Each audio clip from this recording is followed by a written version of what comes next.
Facebook announces new rules about material that's banned on the social network. A welcome move for those worried about online safety?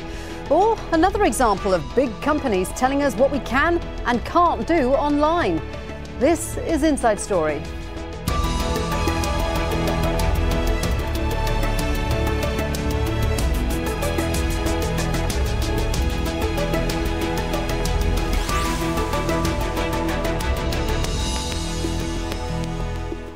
Hello there, welcome to the programme. I'm Shuli Ghosh. It's used by more than 1.4 billion people a month, and that figure is growing. That means around 1 in 5 people on the planet have a Facebook account, and 3 billion people watch videos on the website every day. And Facebook users post, well, just about everything you can imagine. The company has always walked a fine line between allowing its users to post openly while banning content it considers offensive or dangerous. Now the social networking site has updated its rules on what's allowed and what's not. In a moment, we'll discuss whether this is a good thing, but first let's take you through some of these changes. Facebook says it won't allow groups engaged in what it calls terrorist activity or organised crime.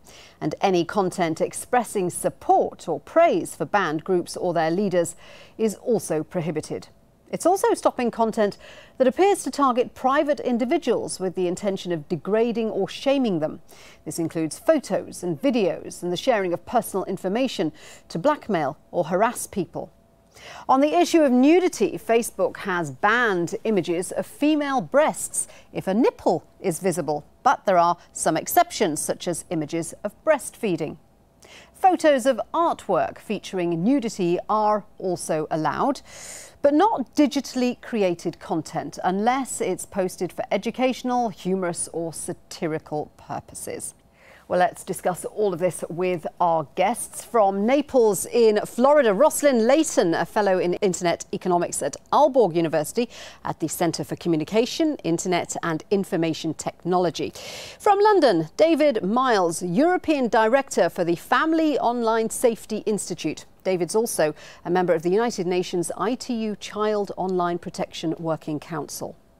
And from Leicester, Bernd Stahl, Professor of Critical Research in Technology at De Montfort University.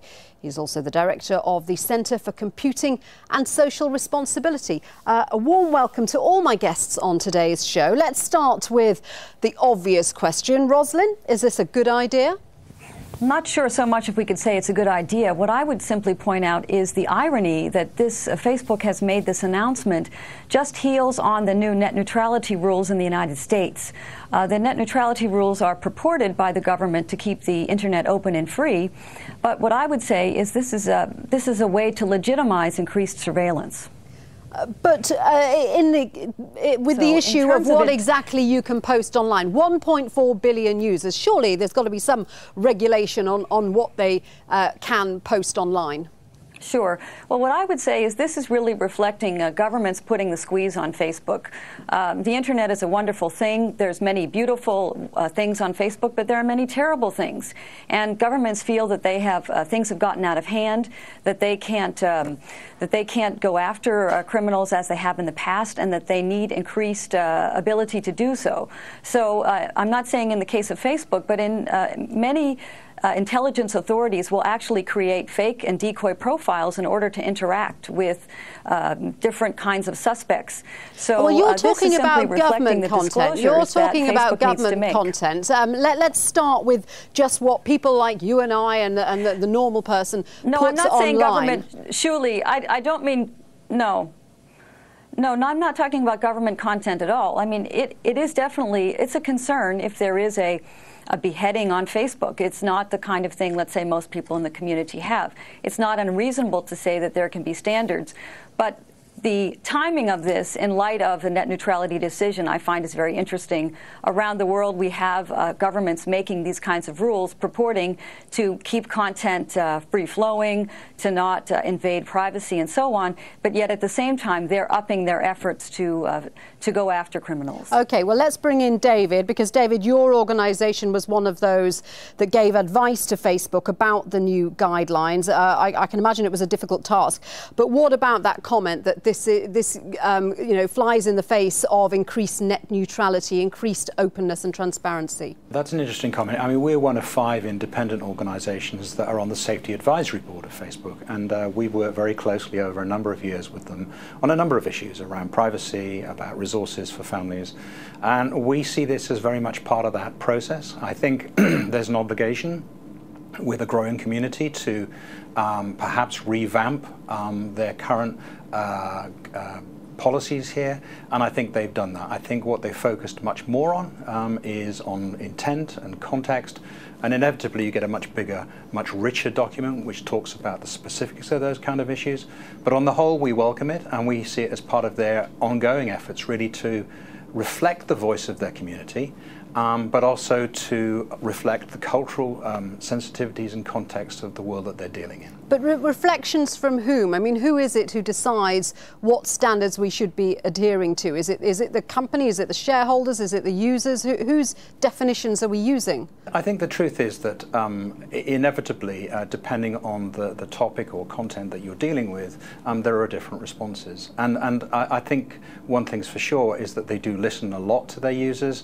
And users, if, for example, you look at their use of video, their introduction of interstitials around content that may be controversial or violent, we think is a very good move in response to users.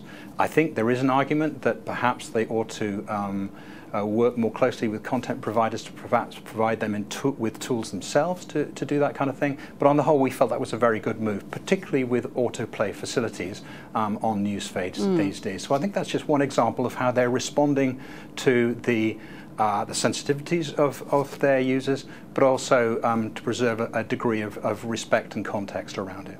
Bernd, what do you think? Because you obviously have a focus on child safety on the internet. Presumably the clarified guidelines on bullying behaviour and explicit images are going to be welcomed by you. Well, I think it's important to point out first that this is not something completely new. Facebook has had policies in the past, and the express intention behind this new policy is to clarify what they're doing. So I think in principle that is to be welcomed. So one of the concerns they have is the question of protection, of safety, of making sure people who are on Facebook can be there in a supportive environment, which I think certainly many of the Facebook users will appreciate.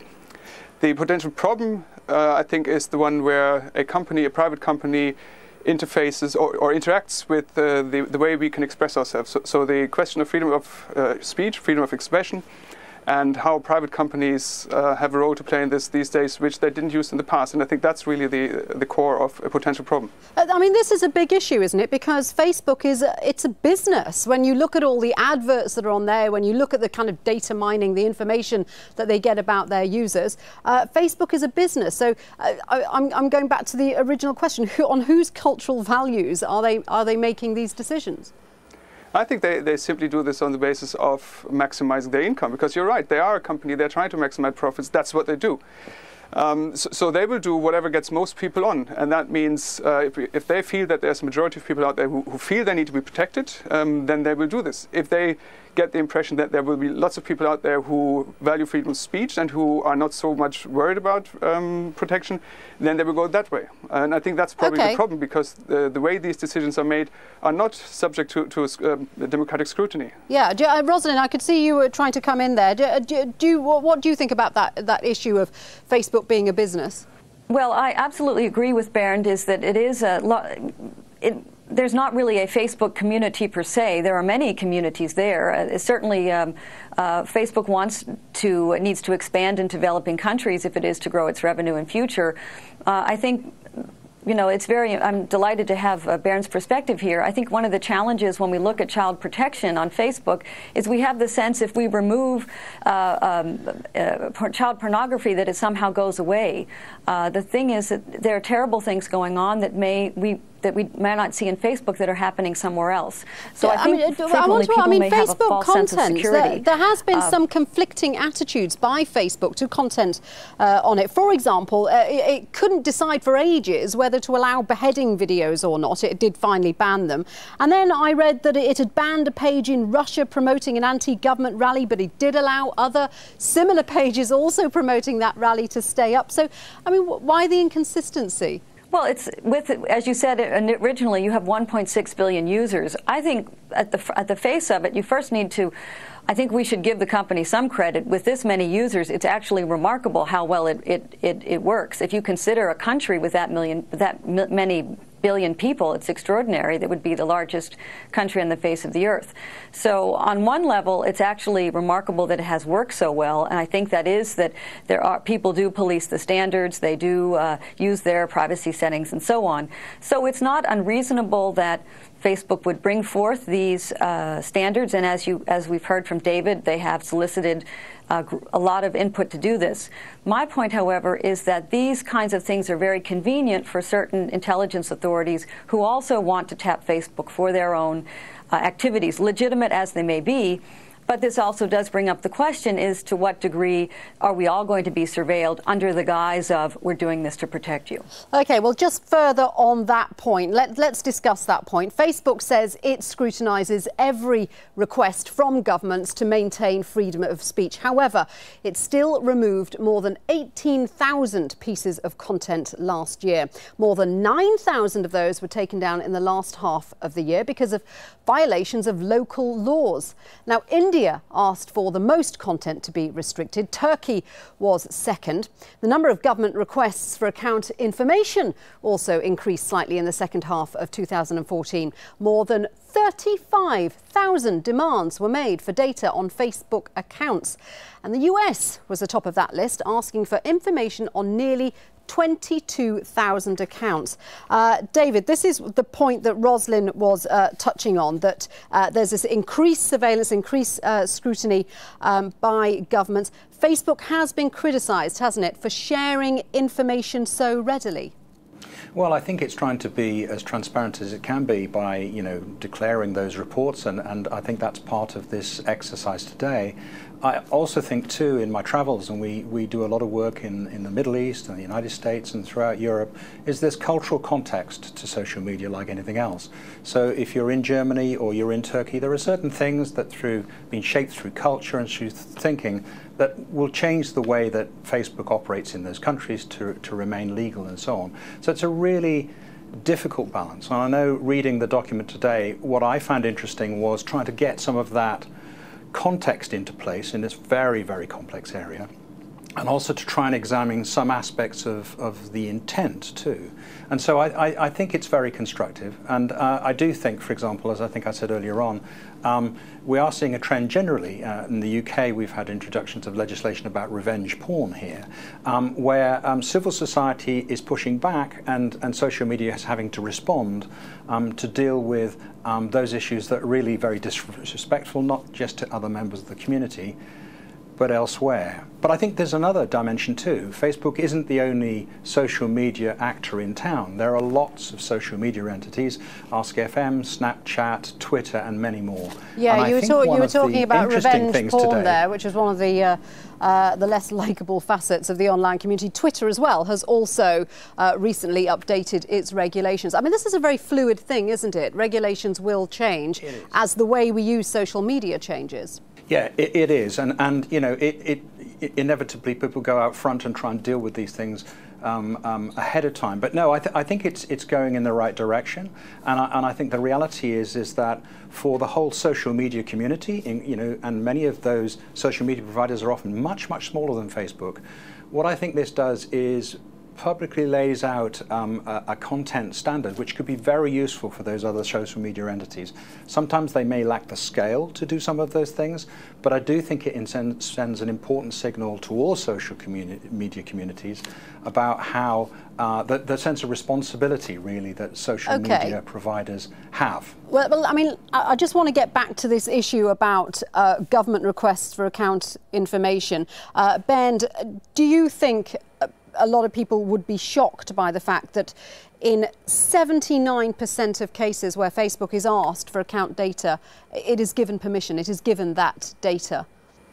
No, I don't think people would be shocked by that. I think we need to understand that these requests come from law enforcement agencies. Isn't this a privacy issue? Have to go Well, of course it's a privacy issue, but it's not a privacy issue beyond privacy issues that we have generally in interacting with law enforcement. So law enforcement has interest in gathering data about people, and then there are rules and regulations according to which they can get these. The problem is just the size, I think. It's the scale of those companies like Facebook.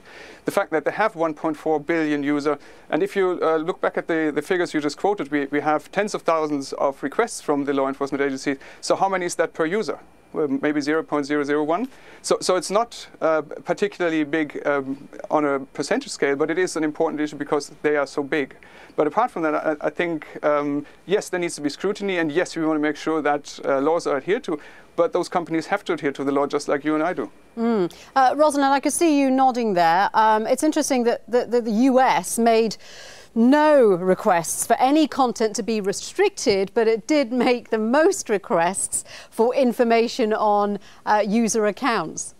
Absolutely. I'm glad you had looked up those statistics, and that is actually publicly available. I think it's something that's important that companies such as Facebook and other platforms, also ISP networks as well, they are publishing these government requests. Interestingly, US and UK are accounting for almost 50% of all the government requests. 80% of the information is shared is going to these two countries.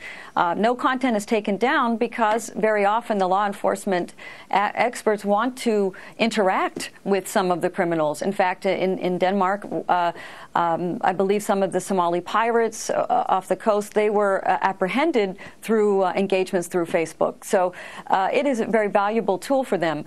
Again, the question comes back to, is everybody clear to what extent? I don't know if let's say a 16-year-old who is using Facebook, maybe with some parental guidance, maybe understands to what extent all this information is kept over time, how it could be used, and also a person could unwittingly be interacting with a fake profile that may be put up by an intelligence agency and not know it. Yeah. So, and anyone coming in contact with such a thing would that's certainly a concern. I mean, these are all the dangers of social media. This is one of the things. Facebook is a...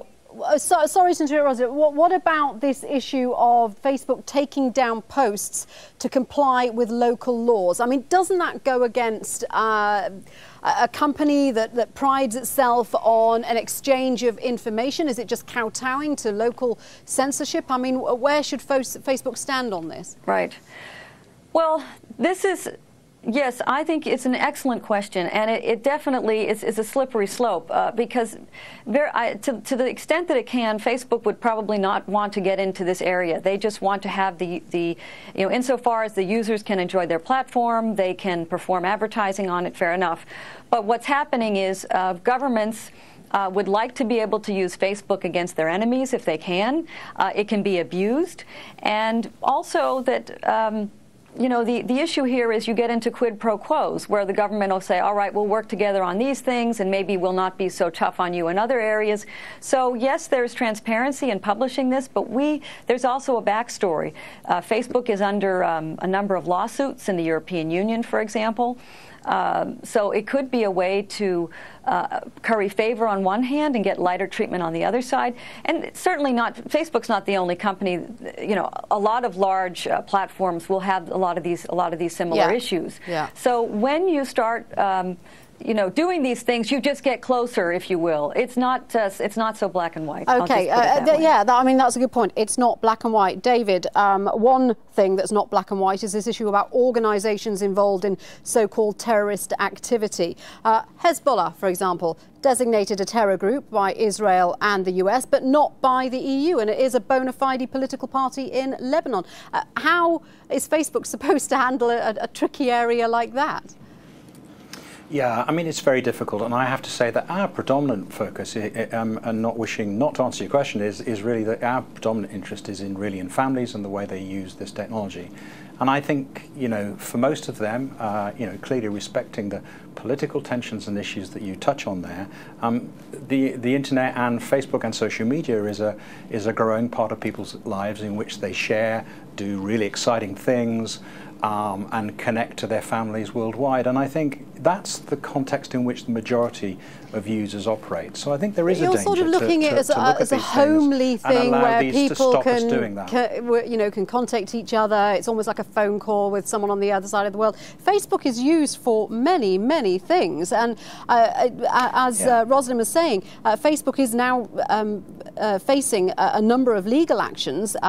One that interested me was the French teacher who posted a picture of a famous painting, L'Origine du Monde, pardon my French accent there, by Gustave Courbet, which is quite an explicit painting of a woman, but it's hung in museums around the world. Facebook took it off, and this guy is now suing Facebook. There's going to be a lot more conflicts like that, isn't there? Well, I think these are exceptions, and I think the truth is that most people's user experiences don't involve these kind of things. Clearly, there are going to be areas of contention and controversy which Facebook is having to work through. I think we underestimate, really, the social impact and the scale of this growth. If users weren't really very happy with what's going on, then you wouldn't get the growth in users. And as a consequence, their job here, I think today, with these revamp of their common standards policy, is really to be proactive with that and go out and try and be as transparent as possible. And I think most ordinary users would respect that. And I expect Facebook will continue to grow, but also just try and be sensitive to the cultural needs of individual countries where they can. It's a very, very fine balance. But I sort of go back to my core point. I think what this new policy does, and many of the core policies that are there are still in place, is just add a bit of nuance, a bit of context, and actually just be a bit more transparent about ensuring that users are more clearer about their intent before they post something within these communities. Ben, do you agree with that? I mean, everyone seems to be saying that there is a need for more regulation. I hesitate to use the phrase cultural imperialism, but, is there any criticism about what's being imposed here on Facebook? Yes, I mean, there certainly is, and you've quoted some of the examples of things that will be highly contentious. The fact that you cannot show a female breast with a nipple. So why is it exactly the nipple that's the problem, or the full view of the buttocks?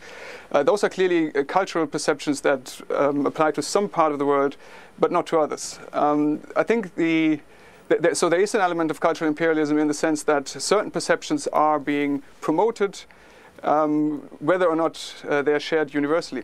But I think you use the word regulation, and I think that's an interesting and important point here, because this is not regulation, this is a company policy. I think it would be different if a government were to say, no, we can no longer post pictures of naked women. However, if a company decides, we as a private company, profit-oriented, we want to no longer have a certain type of content, then you as a user are free to go elsewhere.